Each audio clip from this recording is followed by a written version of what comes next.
오늘을 함께하며 여러분의 내일을 응원합니다.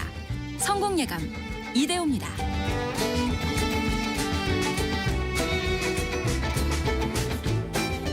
성공예감 이대호입니다. 2부의 문을 열겠습니다. 금방 10시 5분이 돌아왔습니다.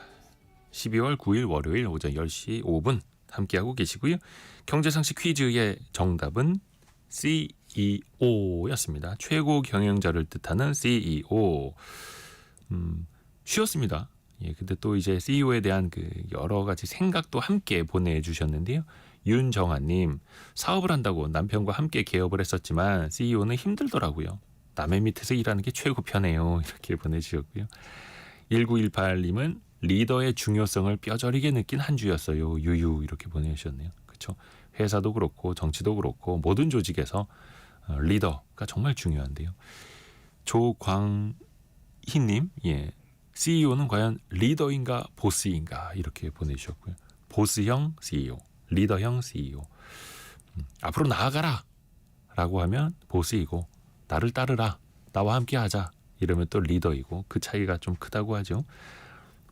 4505님, 나는 우리 가정의 CEO인데 정말 쉽지 않은 자리네요. 보내주셨고요.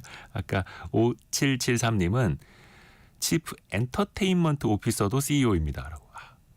우리말로 옮기자면 오락부장? 예. 뭐 댁에서도 즐거움을 담당하시는 분이 있다면 예, 치프 엔터테인먼트 오피서. 근데 오늘의 정답은 치프 익스큐티브 오피서라고 해서 CEO였다라는 점 많이 또 함께해 주셔서 감사합니다. 오늘 증시 상황이 예, 좋지 못하죠. 코스피는 1.3% 1.3% 떨어진 2396.7 가리키고 있고요. 코스닥은 2.85% 떨어진 642를 가리키고 있습니다. 원달러 환율 한번 볼게요. 원달러 환율은 1430원. 1430원까지 좀 다소 올라온 측면이 있습니다. 시가총액 상위 종목들을 보면요. 오늘 하락 출발했던 그리고 한때 3% 이상 떨어졌던 하이닉스가 강보합으로 돌아섰고요. 삼성전자도 강보합 0.3, 0.4% 정도 하이닉스와 삼성전자가 각각 강보합으로 먼저 돌아섰습니다. LG 에너지솔루션, 삼성바이오로직스까지 시가총액 1위부터 4위까지는 먼저 상승으로 돌아섰네요. 그런데 최근에 좀 낙폭이 컸었던 금융지주사들이 오늘도 한 4% 안팎 떨어지고 있고요. 코스닥 내에서는 시가총액 1위 종목인 알테오젠이 3% 떨어지는 걸 비롯해서 오늘은 좀 제약바이오 주의 낙폭이 큽니다. 지난 토요일이었죠. 예, 대통령 탄핵안이 정족수 미달로 자동 폐기가 됐고 야당은 매주 토요일마다 탄핵안을 추진하겠다라고 밝혔습니다. 이 탄핵 전국 이 사이에서 경제는 어떻게 될까요? 금융시장도 정말 빨간 등이 켜져 있는데요. 긴급 진단 같이 해보시죠. 개미스쿨 시간입니다. 신영증권 리서치센터 김학균 센터장과 함께합니다. 안녕하세요, 센터장님. 네, 안녕하십니까? 이럴 때 많이 참 곤란하시고 정신 없으시죠? 예. 물론 우리나라 그 세 번의 탄핵 전국도 다 겪어보셨고요. 네네, 이번이 세 번째이죠? 예, 아이고. 예, 그렇습니다. 우선은 환율부터 좀 짚어보면 1430원대까지 네, 올라와 있고 계엄령이 발동이 됐을 때 그때 야간 시장에서 1440원을 넘어섰다가 네, 다시 1410원대까지 좀 진정이 됐다가 계속 스물스물 올라가고 있습니다. 네. 환율은 오늘에야 본격적으로 반영이 되는 것 같습니다. 지난주에도 물론 원달러 환율이 올라갔는데 우리 시간으로 화요일 밤에 계엄령이 발표된 이후에 뭐 기간이 짧습니다만은 화요일 밤부터 금요일까지의 그 통화가치 변동률을 보면 원화도 물론 약했는데 엔화와 위안화가 원보다 사실 조금 더 약했습니다. 그러니까 뭐 실은 뭐 지난주에는 원달러만 보면 상당히 이제 불안했는데 동보가 통화가 같이 약했는데 오늘은 뭐 원화가 유독 약하니까요. 네. 이제는 뭐 오늘 원화 가치가 약한 거는 한국의 정치적 불확실성 탓으로 좀 보는 게 맞는 것 같고요. 그래서 뭐 주식이라고 하는 거는 뭐 올랐다 떨어졌다 이런 일들이 잦은데 이제 환율이 외환이라고 하는 거는 우리가 어떤 그 위기로 번질 때 사실 외환 원화 가치가 약해지는 게 이제 어떻게 보면 위기의 전조였거든요. 그렇기 때문에 원달러 환율은 좀 관심 있게 체크를 해야 될 것 같습니다. 류진희님이 누군가는 중심을 잡고 지켜줘야 하는데요. 유유 이렇게 보내주셨거든요. 근데 일단 탄핵이 무산이 되면서 정치적인 소용돌이가 계속 일고 있고 뱅크 오브 아메리카에서 나온 이야기 들어보니까 탄핵이 무산되면서 원화 가치가 더 급락할 거다 이렇게 전망하더라고요. 네, 그건 뭐 보기에 따라 예. 제 생각에는 뭐 그렇게 볼 수도 있고 다만 뭐 지금은 상황 자체가 매우 유동적이고 가변적인 상황으로 봐야 될 것 같고요. 그래서 뭐 저는 뭐 가능성은 뭐 열어놔야 되겠지만 꼭 뭐 원달러 환율이 여기서 뭐 몇십 원 더 올라간다 뭐 이렇게 뭐 주장하기도 제 생각에는 역시 불확실한 주장인 것 같고 그래서 지금은 아래 위로 상황들이 다 이제 열려 있는 것 같고 다만 어쨌든 정치적으로 경제를 압박하는 불확실성이 어떤 형태가 되든지 간에 일단 뭐 완화되는 게 뭐 금융시장에서 뭐 좋은 일이겠죠. 장현희님은 분명히 정치적인 이슈도 있겠지만 국내 성장률 둔화, 기업의 경쟁력 저하 등도 있지 않을까요? 정치적 이슈가 마지막 트리거를 당긴 건 아닐까요? 이렇게 또 물음을 저는 그 던져주셨네요. 관점이 저도 많이 공감을 하는 편입니다. 뭐 이런 불확실성 같은 것들은 뭐 늘 있는 거고 우리가 살다 보면 병에 걸릴 수 있거든요. 근데 그 기초 체력이 약할 때 병에 걸리게 되면 그 충격이 좀 길게 가고 근데 그렇지 않다 그러면 사실 버틸 수 있는 어떤 내구성이 강할 때 걸리면은 좀 후유증이 적은데 지금은 이제 뭐 경기 사이클이 좀 둔화되는 국면이었고 특히 지금은 꼭 뭐 경기를 볼 일이 아닌 것이 경기야 뭐 좋았다 나빴다 하는데요. 사실 한국은 우리가 이 땅에서 경제 활동을 하면서 주로 우리에게 영향을 주는 내수가 네. 사실 저는 내수가 지난 한 뭐 7, 8년 동안 사이클이 없었다고 봅니다. 본질적으로 계속 안 좋았어요. 수출이 좋을 땐 지표 경기가 그래도 좋아지고 네. 수출이 나쁠 땐 지표 경기가 약화되는데 이게 좀 내수가 장기간 좀 안 좋아 뭐 쉽게 회복이 안 되면서 뭔가 좀 이제 데미지가 좀 부담이 누적이 되는 경제 주체들이 지금 많이 늘어나고 있거든요. 대표적으로 자영업자들 그렇잖아요. 그렇기 때문에 조금 이제 우리가 정치적 불확실성을 세상은 사실 어떤 일이든 일어날 수 있다고 생각합니다. 우리 상상보다 더 세상은 더 다이내믹하다고 생각하는데 근데 지금은 조금 그 변화에 우리가 좀 감내할 수 있는 체력이 약해진 상황이라고 하는 거는 저도 뭐 공감이 되는 견해이시네요. 그렇죠. 권투 선수가 정말 체력 떨어져서 거의 그로기 상태에 있는데 그때는 짧은 펀치 한 방만 맞아도 쓰러질 수 있는 것처럼 네. 지금 우리가 그런 상황 아닐까라는 걱정도 드는 거고요. 네, 뭐 사실 뭐 꼭 이게 뭐 어느 번째 쓰러지거나 뭐 이것도 제 성향이 가변적이긴 한데 그래도 이제 과거에 정치적 불확실성이 있었던 때와 비교를 해보면은 조금 지금이 뭐 거시경제 흐름이나 경기 사이클은 조금 안 좋은 국면에서 우리가 어떤 정치적인 좀 격변을 맞이하게 된 것 같긴 합니다. 그러네요. 김미성님이 어떤 일을 하시는지는 모르겠습니다만 환율 상승으로 원자재 구입 비상이시라고요. 하루속히 전국이 안정되길 바랍니다. 이렇게 보내주셨고요. 우리 삶 속에 그 미치는 영향이 참 크기도 큽니다. 이게 외환 당국에서도 물론 이제 특정 환율 수준을 방어하는 거는 아니다라고 이야기를 하고 과도한 변동성이나 쏠림 현상을 네. 좀 예방하자는 거다 이렇게 이야기를 하고 있습니다만 실질적으로는 외환 보유액이 점점 줄고 있지 않습니까? 뭐 아직은 이제 4천억 불 위니까 이제 외환 보유액이 뭐 유의미하게 우리가 외환위기 때는 당시에 대통령에게 마지막 보고 갔을 때는 뭐 30억 불밖에 없었다는 거니까요. 네네네. 근데 다만 이제 이 외환 보유액이 실은 한국은 뭐 절대적으로 규모가 사실 작지는 않지만은 네. 결국 그 경제 펀드멘탈이라고 하는 거는 사람들이 경제활동 참여자들이 집단적으로 생각하는 방향에 따라 많이 좌우가 되거든요. 네. 그래서 뭐 상황이 계속 나빠질 거다라고 생각하면 우리가 외환 보유액이 뭐 얼마 있으니까 버틸 수 있다. 뭐 아닐 수도 있어요. 예전에 92년도에 영국의 중앙은행과 소로스 펀드가 이제 붙었는데 결국은 영란은행이 손을 들었거든요. 그래서 뭐 저는 지금 위기를 과장할 때는 아닌 것 같고 네. 다만 이제 사람들이 금융시장이 여러 가지로 굉장히 나쁜 많은 상상을 할 수가 있는 거거든요. 일단 뭐 주식시장에서 나타나는 투매라는 것도 뭐 사실 이것이 이 꼭 뭐 아주 합리적인 의사결정의 결과라기보다는 두려움이 닥치고 네. 일단 현금화 시켜서 보자라고 하는 게 시장의 쏠림인 것이고요. 그렇기 때문에 저는 뭐 지금 뭐 한국의 외환 보유액이 뭐 부족하다 이렇게 말하는 건 저는 지금 전혀 동의하진 않는데 사람들이 나쁜 연상을 할 수 있는 그런 어떤 불확실성들을 정책이나 정치가 좀 빨리 줄여줄 필요는 있다고 생각합니다. 그렇죠. 우리나라 외환 보유액은 많을 때는 세계 7위, 뭐 적어도 세계 9위 이 정도 수준으로 갖고 있는데 4,150억 달러 이상으로 11월 말 기준으로 있습니다만 또 일각에서 또 걱정하는 눈초리로는 이러다 외환 보유액 4천억 달러 밑으로 떨어지는 거 아니야? 이런 걱정이 뭐 또 벌써부터 나오는 거고요. 뭐 그럴 수가 있겠죠. 그렇게 되면 이제 환율 같은 것들이 이제 그 가격 지표라는 게 이제 그런 걸 보면서 사실 뭐 4,100억 달러나 3,900억 달러나 이게 본질적으로 외환 방어 능력의 차이가 있는 건 아니지만은 지금처럼 사람들이 어떤 쏠림이 있을 때는 예. 이제 그런 것들 자체에 대해서도 굉장히 이제 민감히 반응할 수는 있는 것이죠. 그게 또 시장에 바로바로 또 반영이 될 수 있는 거고 일단 금융당국에서는 그래도 뭔가 시장 안정 조치를 취하고 네, 긍정적인 시그널을 주려고 엄청나게 또 노력을 하더라고요. 그래서 F4 네. 한은 총재, 기재부 장관, 뭐 금융위원장, 금감원장 계속 모이고 있고요. 무제한 RP 매입 카드를 꺼내 들었습니다. 그러니까 한국은행이 어떤 뭐 단기 채권 갖고 있는 거 있으면 돈 안 빌려준다는 데 있으면 마지막으로 나에게 오라. 내가 다 사주겠다. 이런 신호 아닙니까? 네, 네. 이건 어떻게 평가하세요?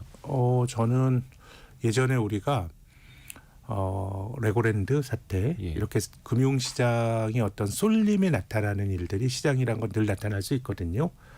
그랬을 때 좀 이제 정책 당국 특히 이제 유동성을 공급할 수 있는 중앙은행은 구두로서도 불안을 어느 정도 잠재우는 효과가 있을 수도 있어요. 네. 그래서 레고랜드 사태가 났을 때 막 시장 금리가 올라갈 때 그때 채권 시장 안정 펀드를 만들었는데 돈을 안 쓰고도 실은 이제 그 위기를 잠재우는 효과가 있었거든요. 네. 그렇게 본다 그러면 지금은 어쨌든 뭐 불확실성을 낳는 상황 자체가 지금 현재 진행형이라는 게 부담이긴 한데 네. 뭐 제 생각에는 뭐 그렇게 좀 안전판을 만들어 놓고 하는 것들이 합리적이라고 생각합니다. 예, 조금 그런 것들이 그렇죠. 불확실성을 뭐 조금이라도 줄일 수 있다고 봅니다. 그러니까 실질적으로 한은이 무제한으로 이 RP를 매입해 줘야 하는 상황까지는 사실 갈 가능성은 높지는 않은 거고요. 지금 상황은 그런 상황은 아니죠. 시장에서 어느 정도 소화가 되기 때문에 네. 대신에 어떤 신용 경색이 올 수도 있는 그런 가능성까지 미연에 차단하겠다. 네, 이런. 2008년도 글로벌 금융위기 이후로 이 중앙은행을 비롯한 그 금융 관료들의 이런 노하우는 좀 많이 늘어난 것 같아요. 할 거면 많이 예. 사람들의 상상보다 더 크게 뭐 이런 식의 어떤 조치를 하면서 뭔가 위기를 진정시키는 그런 역할들을 좀 했기 때문에요. 예. 그렇죠. 이게 참 씁쓸하기도 합니다. 그동안에 우리가 또 위기를 많이 겪었기 때문에 그런 노하우가 정책적으로 쌓여 있다라는 건데 네. 일단 현재 시점에서는 발빠르게 또 대응이 되고 있다라는 거고요. 또 반대로 한국은행이 유동성을 많이 공급하겠다라는 신호를 줬기 때문에 예. 이게 또 환율이 올라가는 요인 아니겠느냐 이런 예, 관측도 있거든요. 뭐 교과서적으로 보면 한국 돈이 잠재적으로 많이 풀리면 한국 돈의 가치가 떨어지는 건 맞거든요. 근데 이제 지금과 같은 비상 상황에서는 한국 경제가 나빠져도 원화 가치가 더 떨어지거든요. 그렇죠. 예컨대 뭐 유동성이 좀 경색이 나타나서 멀쩡한 경제 주체들이 사실 이 시간을 넘기면은 살 수 있는 경제 주체가 단기적인 유동성 압박 때문에 만약에 파산을 하면 그것도 원화를 그렇죠. 약하게 만드는 요인이거든요. 그렇게 본다 그러면 모든 정책이 돈 많이 풀게 되면 원화 가치에 약한 영향을 주는 건 맞는데 지금은 설사 외환 시장에서 그렇게 제 생각 외환 시장에서도 지금은 한국이 돈 많이 풀었으니까 원화가 약해진다. 지금 환율의 메커니즘은 이건 아닌 것 같아요. 한국 경제가 정말 뭐 이런 심각한 도전이 있는데 여기서 삐끗하지 않을까라는 게 제 생각엔 원화가 더 약해진다 그러면 네. 그 경로일 것이기 때문에 이것이 뭐 어쨌든 조금이라도 원달러 환율 높아지는데 영향을 줄 수도 있지만 지금 환율 결정의 메커니즘은 조금 다른 쪽일 것 같아서요.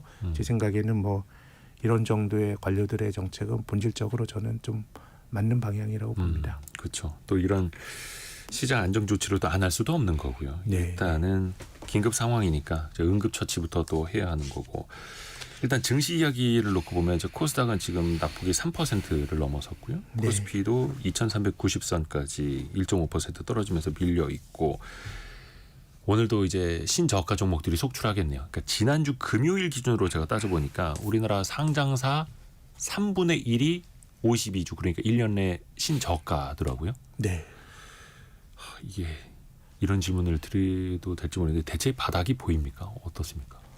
바닥은 언제나 알 수가 없죠. 예. 지나가 봐야 알 수 있는 거고 시장은 올라갈 때나 떨어질 때나 이제 과하게 떨어질 수가 있고요. 그래서 제가 너무 공자님 말씀처럼 받아들일 수 있다라는 생각은 저는 충분히 알고 있는데요.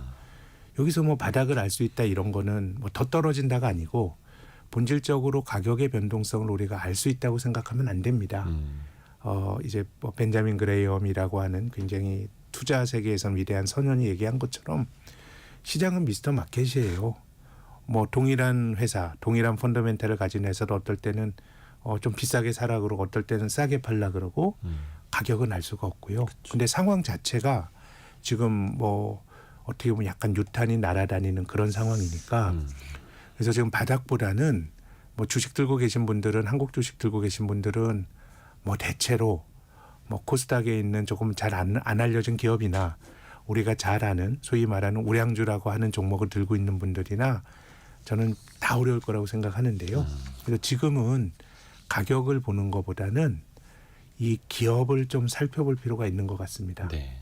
이제 좀 부채가 많고 뭐 이런 기업들은 제 생각에는 시장에 더 과민하게 반응할 수가 있고 그래서 뭐 기업마다 상황은 다 다르겠지만 이제 기업들이 벌어들이는 이익이나 뭐 이런 걸 보면 내년도에 지금 이제 기업 분석을 업으로 하는 애널리스트들이 보는 숫자보다 상당히 그만큼 이익이 안 나오고 상당히 좀 그거보다 이익이 덜 난다고 생각하더라도 지금 정도 2,400 밑에 가격은 저는 저평가된 권역인 건 맞는 것 같고요. 이게 저평가가 꼭 바닥이란 말씀은 아닙니다. 그렇죠, 그렇죠. 예, 다만 이제 이 정도로 낮은 가격이라고 하는 거는 설사 주가가 한두 번 더 떨어지더라도 언제든지 복원은 가능한 오랜 시간이 걸리지 않고 그런 가격이라고 보면은 제 생각에는 지금은 너무 한쪽으로의 좀 쏠림을 사실 역사적으로 보면 우리가 과거에는 야 지금처럼 불확실한 때가 없다라고 얘기를 하지만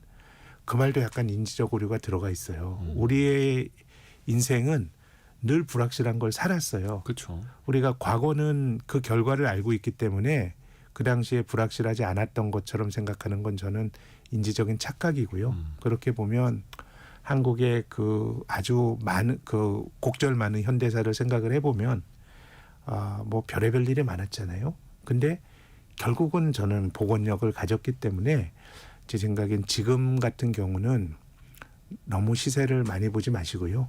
시세를 많이 보지 마시고 조금 잘 견뎌야 될 때가 아닌가 생각을 합니다. 너무 시세를 많이 들여다보지 마라. 이것도 사실 이제 심리적으로 또 네. 도움이 되는 이야기이기도 하죠. 근데 기본적으로 가치 투자의 기본 전제가 가격을 맞힐 수 없다라는 걸 이제 전제로 또 깔고 가는 거다 보니까 네. 뭔가를 지금 이제 맞히려고 하다 보면은 또 이제 힘들어질 수도 있는 거죠. 근데 또 반대로 이제 시장이 또 많이 빠지다 보니까 왜 그 개인들은 놀라서 투매, 네. 손절하게 되고 또 신용융자를 썼던 그런 비투 물량도 반대 매매가 또 많이 쏟아져 나올 수 있잖아요. 그런 거는 뭐 참 뭐 안타까운 일입니다. 그거는 뭐 투자가 좋은 거는 만기가 없는 거거든요. 세상에 한없이 나쁠 것 같아도 저는 세상이나 주가는 복원력이 있다고 생각합니다. 거기에 대해서는 뭐 아주 큰 믿음을 갖고 있는데 근데 이제 외상으로 주식을 사는 거는 내 투자에 일종의 만기가 생기는 거고 가격에도 제한이 생기는 거거든요. 사실 주가가 많이 떨어졌더라도 안 팔면 뭐 이제 주가가 앞으로 더 안 떨어진다는 보장은 아무도 못하죠. 예, 뭐 손실이 더 커질 수 있지만 기본적으로 이런 쏠림이 있을 때는 일반적으로 주식이 내재 가치보다 저평가되는 경우가 많으니까 안 팔면 손실이 확정이 되는 건 아니거든요. 네. 그렇기 때문에 뭐 기존에 이렇게 떨어질 때 외상으로 주식을 사신 분들은 참 뭐 어떻게 너무도 힘드시겠지만 저는 지금이라도 내가 바닥을 안다고 생각을 해서 뭐 외상으로 뭐 레버리지를 써서 투자하고 이런 것들은 지금처럼 굉장히 가변적인 상황에서 나의 운신의 폭을 그 자체가 좀 좁히는 거거든요. 그래서 추가적으로는 뭐 저는 뭐 외상으로 주식을 사고 이런 것들은 조금 조금 지금 같은 상황에서는 절대로 저는 하면 안 된다고 생각합니다. 스스로 운신의 폭을 좁힐 필요는 없다. 특히 이제 주식 투자는 만기가 없다라는 것도 일종의 또 하나의 버틸 수 있는 힘이기도 한데요. 왜 증권시장 안정 펀드 또 네. 지금 이야기가 많이 나옵니다. 예전에 코로나 때도 사실 증안 펀드, 증권시장 네. 안정 펀드를 조성은 해놨다가 네, 실제로는 쓰지 못하고. 네, 근데 지금 이제 많은 개인 투자자분들 입장에서 보면 이렇게 시장이 밀리는데 도대체 증안 펀드는 언제 가동하는 거냐 이런 또 의문들도 있거든요. 참 그 이게 필요성이나 이런 건 어떻게 보세요? 아까 말씀드린 것처럼 이게 채권 시장의 경우는 네. 이게 그 사실은 개인 투자가들이 한다기보다는 거의 기관 투자가들 네. 중심의 시장이라서 대체로 그런 것들이 좀 먹히는 편인 것 같아요. 근데 이제 증안 펀드 같은 경우도 이게 뭐 10조 원인가요? 뭐 이렇게 이 나름의 이제 실탄이 대기 중에 있는데 저는 그거를 아주 믿는 편은 아닙니다. 사람들이 아까 이제 외환보유액이 4천억이라고 하더라도 사람들이 뭔가 약점을 잡았다 그러면 이제 그런 것들이 줄어드는 건 금방인 것처럼 역사적으로 보면은 그 가장 강력했던 돈을 그 투입해서 증시를 부양하려고 했던 가장 강력했던 정책이 89년도 네. 그때 이제 노태우 정권 때였는데 12.12 증시 부양책이라는 게 있었습니다. 그때 이제 주가가 89년 3월 달에 코스피가 1000포인트를 찍고 나서 계속 조정을 받으니까 그때는 한국은행은 돈을 발권력을 가진 아주 배타적인 경제 주체잖아요. 네. 발권력을 가진 한국은행이 그 당시에 그 우리나라에 있었던 중요한 그 투자 신탁, 기관 투자가의 핵심이죠. 한투, 대투, 국투, 국민투자신탁 이런 데에 무제한적으로 발권력을 동원해서 주식 사라고 돈을 꿔줬거든요. 당시 이제 삼투신이라고 하는 지금으로 따지면 자산운용사들 자산운용사. 돈 꿔주면서 무제한으로 주식 사라. 네, 주식 사라. 그래도 막지 못했어요. 그렇기 때문에 뭐 아까 말씀드린 것처럼 뭐 저는 필요하면 증권펀드 같은 것들도 뭐 만들어 놨으니까 저는 뭐 필요하면 써야 된다고 생각하는데 네. 어쨌든 지금은 그런 상황 자체를 조금 이제 어떤 사람들이 불안해하는 환경 자체가 좀 완화가 되는 게 급선무가 아닌가 생각이 들고 이거 우리 공동체가 특히 정치가 이런 불확실성을 좀 빨리 완화시켜 주는 게 저는 필요하다고 봅니다. 그렇죠. 이제 또 오죽하면 이제 그런 아우성이 나오는 거죠. 그럼요. 충분히 저는 지금 뭐 공감이 갑니다. 외국인 투자자도 떠나고. 그리고 개인 지금 투자자도, 이게 예. 아까 52주 신저가라고 했는데 네네네. 실은 52주가 아닌 종목 많을 거예요. 한 52주면 1년이거든요. 네네네. 3년, 5년 아, 내 신저가일 종목도 있어요. 맞아요. 왜냐하면 뭐 우리 코스피가 2,400 밑이라 그러면 이게 한 2017년도 주가예요.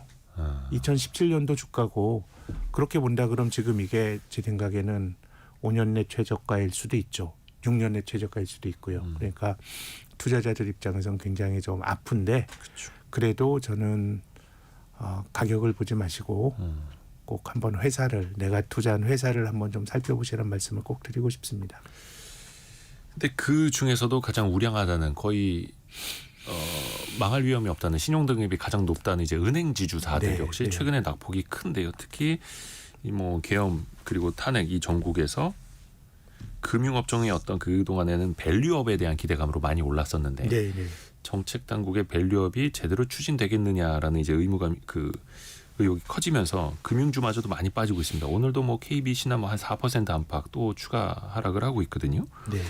어떻습니까? 이 밸류업에 대한 기대감을 좀 낮춰야 될까요?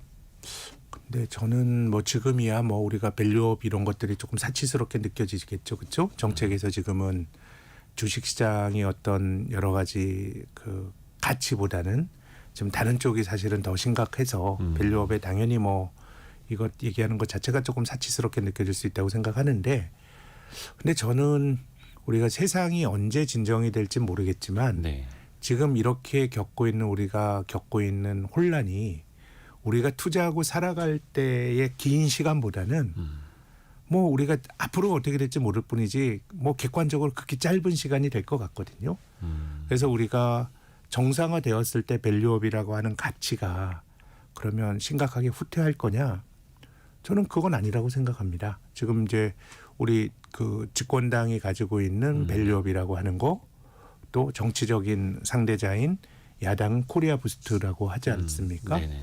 기본적으로 주식시장을 통해서 뭐를 해야 되겠다라고 하는 어떤 그런 문제의식은 저는 뚜렷한 것 같고요. 여든 야든. 예, 저는 그럴 수밖에 없다고 생각하는 게 사실 정책이라고 하는 게 이 땅에서 경제활동을 하는 사람들에게 영향을 줘야 되거든요. 뭔가 좀 좋게 불확실성 없애주고 네. 조금 살기 편하게 해주는 게 사실 경제정책의 본질이고 본질적으로 우리가 뭐 반도체법을 만들어서 반도체 산업에 도움을 줘야 된다 이런 관점 지극히 타당한 어떤 견해도 있지만 수출이라고 하는 건 사실 우리 맘대로 할 수 있는 건 아닙니다.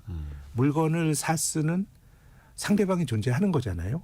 그래서 수출은 우리가 정책으로 하기가 힘들어요. 네. 글로벌 경기 사이클, 뭐 미국의 통상 정책 영향을 받는데 제가 앞서 말씀드린 것처럼 최근 한 10여 년 놓고 생각을 해보면 경기는 좋았다 나빴다 했지만은 올해도 경기가 3분기까지는 회복이었거든요. 근데 뭐 우리가 여기서 경제활동하면서 경기 회복을 느낀 사람 누가 있겠어요. 수출이 좋아지니까 지표적으로 좋아졌지만 내수는 계속 안 좋아진 거거든요. 네. 그렇기 때문에 뭔가 여기 변화를 줘야 되는데 이게 저는 정책으로 내수에 변화를 줄 만한 여력이 별로 없는 것 같아요. 민간 소비 장기 정체인데 근데 뭐 지금 민간 소비가 잘 안 되는 이유는 저는 가계부채가 너무 많고 이 가계부채가 부동산에 깔려 있다 보니까 쓸 돈이 없어요. 네. 본질적으로 이게 해결되기 어렵고 기업의 설비 투자 뭐 나라 밖에 투자를 많이 또 해야 되는 그런 상황이다 보니까 한국 땅에 공장 짓기가 어렵고요. 네. 건설 투자 이미 뭐 한국은 거의 뭐 건설 투자 과잉인 것 같고 그럼 정책으로 봤을 때 건드릴 수 있는 게 뭐가 있냐라고 생각해 보면 최근 수년 동안 주식 투자 인구가 늘어나고 이제 주주들이 한국에 극히 몇 사람들이 투자하는 게 아니고요. 정말 이제 많은 사람들이 주식이라고 하는 자산에 노출이 됐거든요. 예. 그렇게 본다 그럼 저는 우리가 어느 정도 이 불확실성이 완화되고 어쨌든 그 제도권에서 어떤 정치가 정비가 되고 그랬을 때는 저는 이 힘은 비가역적으로 갈 거라고 생각합니다. 이거는 뭐 다른 거 말고는 우리가 경제정책이란 걸 할 수 있는 그런 여지가 매우 좀 협소해졌다라고 생각을 하고요. 그 경기를 조금 더 호황으로 돌려놓을 가장 강력한 힘이 사실은 보이지는 않는데 그나마 남아 있다면 뭔가 뭐 변화를 줄 증시. 수 있는 거는 저는 뭐 증시의 어떤 다수 주주들의 이해에 맞는 쪽으로 정책의 변화가 있고 저는 이거는 뭐 길게 보면 지금 뭐 어떻게 이런 아주 엄중한 상황에서 뭐 주식시장이 주된 아젠다가 될 수는 당연히 없는 건데 이 불확실성이 완화된다 그러면 저는 이 정책은 뭐 계속해서 갈 그 방향은 거의 정해져 있는 게 아닌가 그런 생각입니다. 앞에서 말씀해 주신 것처럼 우리가 살아가는 기간 대비 현재 이런 불확실성의 시간은 상대적으로 짧을 수도 있다. 근데 그 한복판에 있을 때는 앞날이 또 지금은 또 보이질 않는 게 또 특성이기도 하고. 네. 그 윤석열 정부가 강조했던 분야 원전, 방산 분야도 최근에 하락폭이 너무 큽니다. 네, 뭐 밸류업 떨어지는 것과 좀 유사하다고 봅니다. 예. 뭔가 이제 정책이라고 하는 게 많건 적건 간에 영향이 많건 적건 간에 어떤 그 지금 정부의 정책이 투영이 됐던 것들은 조금 투자자들이 또 그런 종목들이 또 많이 오르기도 했고요. 뭐 그런 것들에 대한 좀 이제 그 정책 변화에 대한 우려 이런 것들이 주가에 좀 투영이 되고 있는 것 같습니다. 그건 또 시장의 반응은 또 어쩔 수 없는 또 어떻게 보면 당연한 또 흐름일 네. 수밖에 없을 테고요. 이거는 이제 특히 이제 원전 분야에 대해서는 또 여야의 생각이 너무나 달랐던 분야이기 때문에 미국 대선에서도 우리가 지켜봤습니다만 에너지 정책이라는 게 그 정당의 또 색깔하고도 너무 맞물려 있다 보니까 그렇습니다. 미국 대선 이후에도 친환경 관련주들이 또 많이 떨어졌었고요. 글로벌하게 그랬죠. 그렇죠. 네. 이것도 우리나라로 돌아왔을 때도 사실은 또 비슷한 이런 에너지 전환 관련해서 네. 또 양쪽이 또 갈리고 있는 그런 상황인 거고요. 일단은 그러면 이 불확실성이 어디까지 갈 것이냐, 이 탄핵 여부가 확정이 될 때까지는 어쩔 수 없을 것이냐, 반대로 또 뒤집어 보면 탄핵 여부가 확정이 되면 어느 정도 불확실성은 제거가 될 것이냐, 어떻게 봐야 될까요? 글쎄요, 뭐 어쨌든 뭐 탄핵을 포함해서 앞으로의 정치 일정에 대한 불확실성이 완화가 된다 그러면 제 생각엔 뭐 그 국면에서는 뭐 주식이 또 그만큼을 또 반영할 거다라고 생각은 하는데요. 근데 지금 어쨌든 또 장기적으로 보면 경기라든가 뭐 이런 것들 또 이제 영향을 받을 테니까 뭐 1차적으로 다음 스텝을 생각하는 것보다는 우리 사회가 직면해 있는 여러 가지 좀 불확실성 이런 것들을 하나하나 좀 매듭을 풀어야 될 것 같고 근데 주식에 대해서 꼭 말씀드리고 싶은 거는 제가 내수가 되게 뭐 이렇게 어렵다 이런 말씀을 드렸는데 네. 한국에 한국에 굉장히 유수한 이 백화점 회사가 하나 있는데요. 네. 이 회사 주가가 한 13년째 조정을 받고 있어요. 13년째. 그 13년째 반등이 없어요. 그냥 아. 쭉 이제 흘러내리고 있는데 근데 이 회사의 시가총액이 얼마 전에 1조 원이 깨졌어요. 네. 1조 원이 깨졌는데 이 회사가 그래도 굉장히 뭐 젊은이들도 많이 가는 그 요즘 소위 말하는 핫풀이라고 하는 그런 그 백화점도 갖고 있고 적자가 나는 데도 아니에요. 한 3천억은 벌어요. 연간이요? 예. 그러면 시총이 9천억이고 이 회사가 가지고 있는 뭐 부동산 자산이나 이런 것들 보면은 뭐 한 점포만 해도 뭐 한 2조 원 정도 되는 걸 가지고 있는데 근데 이렇다 그래서 바닥은 아니에요. 네, 이건 뭐 6개월 전에도 사실 싸다 보면 쌌던 건데 네. 근데 어떻게 보면 다른 관점에서 보면 이거는 너무도 많이 밀려 있는데 그럼 제가 말씀드리고 싶은 거는 역사적으로 바닥은 이게 저평가금 여기가 끝인 이건 알 수는 없어요. 그렇지만은 우리가 시간을 늘려놓고 보면 이 저평가가 해소 안 되고 계속 갔던 때가 있냐라 그러면 저는 그런 것도 없었다라고 생각을 합니다. 그래서 제가 지금은 주식을 뭐 52조 신고가로 볼 일이 아니고 어떤 종목은 5년 내 뭐 어떻게 보면 5년이면 한 250주죠. 250주 최저가인 종목도 있어요. 그러면 지금 우리가 해야 될 일은 정말 뭐 우리가 이 정치적 불확실성이 아니더라도 한국 경제가 어려운 쪽으로 가는 거는 인정을 해야 되는데 뭐 그런 상황에서라도 이 기업이 뭐 정말 재무적으로 안 망할 기업인지 이건 봐야 되고요. 또 두 번째는 아까 말씀드린 그 백화점 회사처럼 뭐 별로 좋아 보이진 않지만 주가가 과하게 빠진 건 아닌 건지 그러면 저는 이 주식시장의 거의 그 불변의 진리 중에 하나가 돌고 저평가가 돌아오는 수익률의 평균액이 미인 리버전이라고 하는 건 저는 진실에 가까운 많이 빠진 종목이 안 돌아오는 건 제 생각에는 이 회사가 안 좋기 때문이에요. 네네. 이 회사가 실은 이거 많이 빠졌으니까 괜찮다라고 과도하게 빠진 거라고 생각했는데 이 회사가 장기적으로 지속 가능성이 없는 종목은 장기 투자에도 안 돼요. 지난 10년 동안 상장 폐지된 종목이 한 250개 되거든요. 네. 그럴 수 있어요. 근데 이제 지금처럼 한쪽으로 쏠림이 있을 때는 지금 최근에 나타나는 조정은 그냥 주식이니까 떨어지는 거거든요. 위험 자산인 주식이니까 두려움에 주식을 던지는 건데 그래서 지금은 종목을 한번 좀 잘 보시고 특히 지금은 우량주나 아까 말씀드렸던 장기적으로 이 회사가 5년 후에도 살아남을 수 있을 거야라는 거에 대해서 좀 걱정을 가지고 볼 만한 기업이나 다 같이 떨어졌거든요. 네. 그럼 지금 해야 될 거는 안 그런 기업으로 이거를 좀 이제 약간의 리밸런싱도 필요하고요. 그래서 지금은 가격보다는 보유하고 계신 종목 혹은 보유를 고려하고 계신 종목, 투자를 고려하고 계신 종목에 초점을 맞춰야지 시세는요. 누구도 몰라요. 그걸 알 수 있다고 생각하면 안 됩니다. 네. 개미스쿨 신용증권 리서치센터 김학균 센터장과 함께하고 있고요. 중간에 잠깐 뉴스도 들어보시죠. 라디오 정보센터 다녀옵니다. 개미스쿨 시간 이어갑니다. 신영증권 리서치센터 김학균 센터장님과 함께하고 있고요. 코스닥, 코스피, 코스닥이 3%, 코스피는 1.4% 하락한 흐름이 계속해서 이어지고 있고요. 특히 올해 내내 국내 증시가 너무 안 좋았다 보니까 많은 분들이 이제 누적된 손실이 많으실 것 같은데요. 1591 쓰시는 분께서는 2019년부터 투자를 시작했는데 올해만 마이너스 40%입니다. 정말 가슴이 터질 것 같아요. 미워집니다. 이렇게 보내주셨고 임화빈님 신락 같은 수익을 기대하고 있습니다. 이렇게 이야기를 해주셨는데요.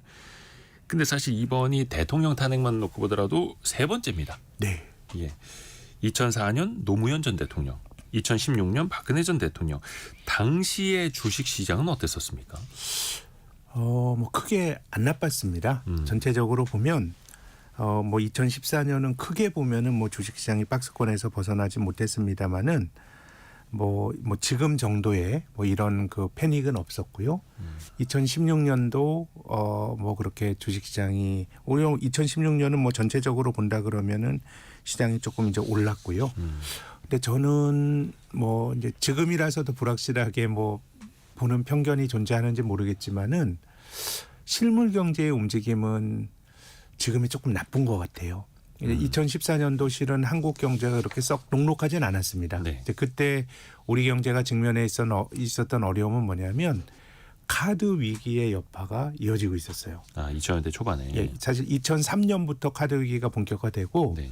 그때 이제 민간 소비가 뭐 지금처럼 나쁘고 아하. 뭐 이게 이제 지속이 되고 있었는데 이제 그때는 이제 그 정치적으로 보면은 불확실성이 지금보다는 빨리 끝냈던 것 같아요. 왜냐하면 2004년도 3월달에 의회에서 그 탄핵이 있었고 그리고 그 다음 달에 이 국회의원 선거가 있었어요. 네. 그 당시 여당이었던 이제 열린우리당이 이제 압승을 하면서 뭔가 그 탄핵이란 정치적 행위에 대해서 국민들이 그냥 판단을 내려준 거예요. 네. 그 전에 사전 여론조사나 이런 것들도 한쪽으로 이제 힘이 쏠리면서 실은 뭐 헌재에서 판정이 내려진 거는 그 다음이지만은 그 선거라고 하는 민의를 확인할 수 있는 계기가 있었고 또 사전적으로 여론조사나 이런 걸 보면서 뭔가 이 좀 정치적인 불확실성이 지금보다는 조금 덜했던 면이 있고 네.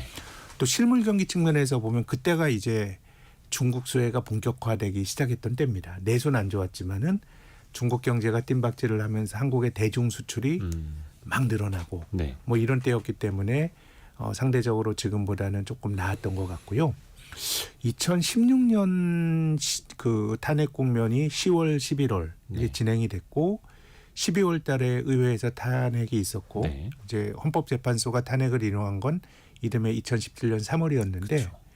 그때는 글로벌 경기가 바닥을 치고 좋아지는 국면이었어요. 경기 사이클이 이제 확장되는 국면이었고 특히 반도체가 2017년 이제 빅 사이클이라 네. 그래서 지금은 뭐 HBM 아니더라도 이제 레거시 반도체들도 디램 같은 것도 지금 가격이 지금 조정을 받고 있잖아요. 네. 그렇게 보기 때문에 지금 상황이 그때보다는 경기 측면에서는 경기가 고점을 찍고 둔화되는 국면. 또 두 번째는 우리가 주식시장도 오래된 내상을 입은 분들이 한 번 더 상처 입는다고 말씀을 드렸는데 내수가 보면 어떻게 보면 지난 7, 8년 동안 뭔가 계속해서 좀 나쁜 어떤 부담이 쌓여 있는 상황이니까 내수도 제 생각에는 2016년보다 더 좀 안 좋은 것 같고 참고로 말씀드리면 2004년 탄핵 직전도 우리나라가 민간 소비가 카드 위기 여파로 안 좋았을 때거든요. 네. 그때가 우리나라 민간 소비 소매 판매가 최장 기간 이번 제외면 최장 기간 민간 소비가 마이너스가 네. 그때 18개월 났어요. 근데 지금은 25개월이에요. 그러니까 지금이 어떻게 보면 훨씬 안 민간 소비가 좀 안 좋은 게 지속이 되고 있기 때문에 경제 전반적인 체력은 뭐 지금이 조금 더 나쁘다고 좋아요. 봐야죠. 예. 그러니까 어떤 뭐 카드 사태라든지 어떤 일시적인 위기 상황이라기보다는 지금은 약간 만성적으로 좀 체력이 떨어져가는 그런 네. 상황이어서 더 우려가 되는 건데 한국은행도 계엄 사태 상관없이 올해 2.2% 경제 성장을 달성할 걸로 본다 이렇게 이야기를 했습니다만 그런데 또 내년 성장률은 1.9%로 좀 낮게 보지 않습니까? 네, 네. 이런 것들도 이제 반영이 되어 있는 거겠죠. 사실 뭐 올해 성장률이야 이제 뭐 지표로 네. 뭐 어떻게 나오든지 간에 이제 실제로 경제 활동이 한 20일밖에 안 남았거든요. 네. 그래서 뭐 올해 성장률은 사실 뭐 큰 의미는 없을 것 같고 근데 이제 1%대 성장이라고 하는 게 전 실은 뭐 내년도 성장률은 시장에서 보는 것보다 조금 더 나쁘게 나올 수도 있다고 보는데 뭐 후년 성장률 우리가 지금 말하기는 좀 뭐 성급하긴 한데 네. 이제 한국은행이 그 한 2주 전에 전망했던 게 내년도 1.9%, 후년 1.8% 성장을 전망했습니다. 근데 계엄 그 선포 이후에 민간 금융기관들 성장률, 연구기관들 성장률 전망치가 막 1.7, 막 이렇게 나와요. 제 생각에는 내년도의 투자자의 관점에서 보더라도 내년도의 성장률이 나쁘다는 거는 주가가 어느 정도 투영하고 있는 것 같아요. 네. 우리가 작년도 성장률이 2023년입니다. 1.4%로 역대 5번째로 낮은 성장률이었어요. 그럼 작년에 주식이 떨어졌냐? 아닙니다. 작년에 코스피가 한 17% 정도 올랐어요. 작년에는 올랐죠. 그거는 이제 우리가 늘 주가가 가진 선행성이라는 거를 지금 보이는 현상만 보면 깜빡할 수가 있는데 작년에 오른 거는 작년 성장률이 1.4고 올해 성장률이 2.3일지 2.1일지 모르겠지만 올해 성장률 좋아질 거다라는 거를 투영한 거예요. 그렇죠. 그럼 작년에 역대 5번째로 낮은 성장률의 주가가 언제 프라이싱 했냐? 2022년도에 한 20% 정도 안 밀렸잖아요. 좋았으니까. 한 해 먼저예요. 예. 그래서 내년도 성장률이 1% 중후반이라 그러면 뭐 지금 우리 코스피가 작년 말 대비 한 10% 밀렸으니까 그건 주가에 투영이 되어 있다고 봐요. 근데 이제 우리가 내년을 보내면서 성장률이 후년에 또 낮아진다. 이런 거라 그러면 제 생각엔 주식은 더 나쁜데 지금은 거기에 대해서는 우리가 뭐라고 말하기가 힘들어요. 다만 내년도에 나빠질 것까지는 주가가 어느 정도 반영하고 있는 거 아닌가 뭐 그런 생각은 듭니다. 이 경제 성장률이라는 게 연간으로 보면 이제 전년 대비이기 때문에 네. 그 전년도 성장률이 낮았으면 네. 그 후년도에는 상대적으로 높게 나타나는 이제 기저효과라는 것도 기대해 볼 수 있는데 네. 오히려 26년에는 1.8% 전망으로 더 낮아진다라는 네. 건 더 어둡다라는 거잖아요. 전망. 그렇죠. 지금의 전망으로는 그런데 제 생각에는 뭐 우리나라 중앙은행이 권위 있는 기관이고 그런데 후년도의 성장률을 지금 말하는 거는 너무도 많은 가정이 들어가고 있기 때문에 그야말로 이제 좀 참고 자료긴 한데 어쨌든 제 생각에는 전체적으로 우리가 한국의 땅에서 투자하고 사는 데 있어서도 내년은 상당히 뭐 사이클로 보더라도 안 좋을 수가 있는데 후년에 어떤 복원력을 보여줄 거냐가 혹은 복원력이 뭐 없을 거냐 뭐 이런 것들이 굉장히 장기적으로 보면 전 굉장히 중요할 것 같습니다. 근데 지금은 뭐라고 말하기가 좀 어렵죠. 예. 그래서 내년에 1.9% 내후년에 1.8% 성장할 것이라는 한국은행의 전망이 좀 틀리기를 바랍니다. 네, 네. 그 말씀하신 복원력 이 위기를 좀 우리가 이겨내고 좀 이제 회복 탄력성을 좀 보여줘야 할 텐데요. 이제 또 하나 당장 불투명한 게 예산안 아니겠습니까? 예산안. 네, 네. 법정 처리 기한은 12월 2일까지였는데 이제 오히려 한 20여일 안에 처리 못하면 내년에는 거의 뭐 이제 준 예산, 긴급 뭔가 예산을 이제 동원해야 하는 그런 처지까지 좀 밀릴 것 같습니다. 이 나라 살림 자체가 또 어떻게 보면은 경기를 부양시키는 하나의 촉매제가 될 수 있을 텐데 거기에서 우리가 또 기대해 볼 수 있는 것도 지금은 너무 지금은 없죠. 좀 그렇죠. 예산 자체가 오히려 근데 저는 우리가 그 살아가는 그 삶의 고통이란 점에서 보면 예산이 되게 중요할 것 같고요. 근데 이제 상장 기업들, 한국에서 비교적 괜찮은 형편이 괜찮은 상장 기업들의 상황에서 본다 그러면 제 생각에는 뭐 예산안이 뭐 주가에 영향을 줄 만한 그런 요인들은 저는 조금 중요도가 좀 떨어진다는 생각은 들고요. 다만 이제 앞서 말씀드린 것처럼 내수가 계속해서 안 좋은 상황이기 때문에 그렇죠. 뭔가 이제 정책이라고 하는 게 이제 그런 것들을 좀 어느 정도 좀 막아줘야 되는 거거든요. 그렇기 때문에 어쨌든 뭐 그것 또한 지금 우리가 직면해 있는 악재 중에 하나입니다만은 뭐 아주 뭐 투자하는 사람의 입장에서는 아주 우선적인 악재는 좀 아닌 것 같습니다. 그렇죠. 사실 이제 내수 경기 부양, 내수 활성화 이런 이야기는 정말 우리가 들어본 지도 정말 오래됐습니다만 네. 계속 반복이 되고 있고 하지만 이거는 하루 이틀 만에 돌려설 수 있는 문제는 네. 또 아니고 그래서 뭔가 좀 개선되는 흐름들을 봐야 하는데 현재까지는 보이지는 않고 오히려 조금 더 뭐 좀 불확실한 건 이제 트럼프의 정책인데요.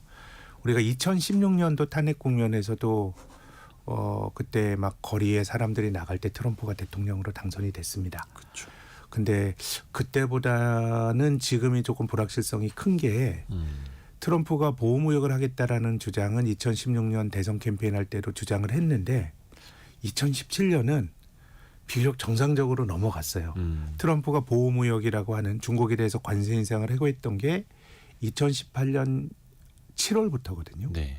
그러면 이제 2017년이라고 하는 한국의 굉장히 정치적인 그런 격변이 있을 때는 사실 뭐 미국의 보호무역이나 이런 것들이 압박을 하는 효과는 굉장히 적었는데 이제 지금은 그때보다는 조금 전격적으로 단행이 될 수가 있고 그리고 몇 주 전에 캐나다와 멕시코에 대해서 관세 올리겠다라고 했잖아요. 네.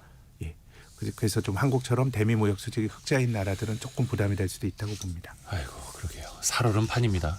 앞은 칠흑같이 어둡고 발밑은 살얼음판이고요. 계속해서 좀 도움 말씀을 구하겠습니다. 네. 김학균 센터장이었습니다. 고맙습니다. 감사합니다. 성공예감 이대호입니다. 1부, 2부 모두 마칠 시간이고요. 내일 아침 9시 5분에 다시 찾아뵙겠습니다. 성공예감은 오늘도 여러분을 응원합니다.